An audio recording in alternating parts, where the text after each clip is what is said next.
Magandang araw. Ako po si Mark Lester Leiraga at ito po ang aking daily devotion ngayong January 17. The Purpose of Angels. Angels na tinlakay po ni Pastor Masio Campo sa 365 Daily Devotion. Ang Bible verse ngayong araw ay galing sa Psalm chapter 103 verse 20. Ang sabi po ay, Praise the Lord, you His angels, you mighty ones who do His bidding, who obey His word. Kahapon, medyo mabigat ang pinag-usapan natin. Ito yung tungkol sa pinagmulan ng mga demonyo at ang kanilang rebellion. Pero ngayon, nilipat tayo sa mas maliwanag at mas nakaka-encourage na topic. Ito yung the purpose of angels. Ang first teaching is, angels attend to God's commands. Sabi sa verse, sila ay mga makapangyarihan na sumusunod. Ang mga anghel ay hindi kumikilos sa sarili nilang diskarte. Naghihintay sila ng go signal ni Lord. Parang sa isang busy kitchen.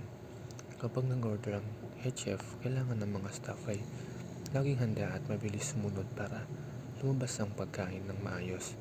Ang mga anghel ay laging on standby para gawin ang kalooban ng Diyos. Sila ang ehemplo ng perfect obedience. Sa ating pag-ride o sa trabaho natin, tanungin natin ang ating sarili, gaano ba tayo kabilis sumunod sa commands ni Lord sa buhay natin? Second, angels announce God's message.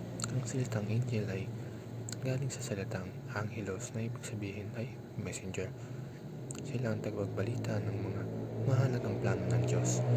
Sila ang nag-announce ng kapanganakan ni Jesus at ng kanyang muling pagkabuhay.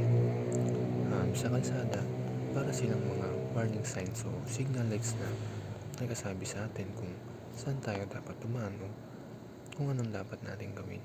Minsan, gumagamit ang Diyos ng mga pagkakataon o mga tao na parang mensahero para paalalahanan tayo. Ang tanong, nakikinig ba tayo sa voice ni Lord na dinadala nila? Huwag tayo masyadong babad sa ingay ng mundo. Makinig tayo sa mensahe ng langit. Ang last teaching, angels assist God's people. Ito yung pinaka-nakaka-comfort sa lahat. Ang mga anghel ay pinadala para tulungan tayo. Sabi sa Bible, sila ay mga ministering spirits na pinadala para sa ating mga magmamana ng kaligtasan. Aminin natin, marami tayong near misses. Yung muntik ka ng madulas o yung muntik ka ng masagasaan sa kalsada. Pero parang may pumigil sa sasakyan o may sumalo sa'yo. That's not just luck. That could be God's angels assisting you.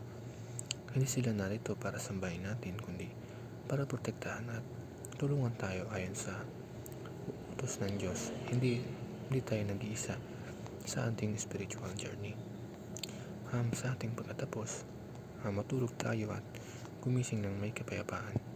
Kung ang mga demonyo ay sinusubukang sirain tayo, gaya ng pinag-usapan natin kahapon, ang mga anghel naman ay narito para sa panig ng Diyos at para sa ating ikabubuti. Lagi natin tandaan, mas marami ang kasama natin kaysa sa kalaban. Ang hukbo ng langit ay nakadeploy para sa atin dahil mahal tayo ng Panginoon. Yun lamang po.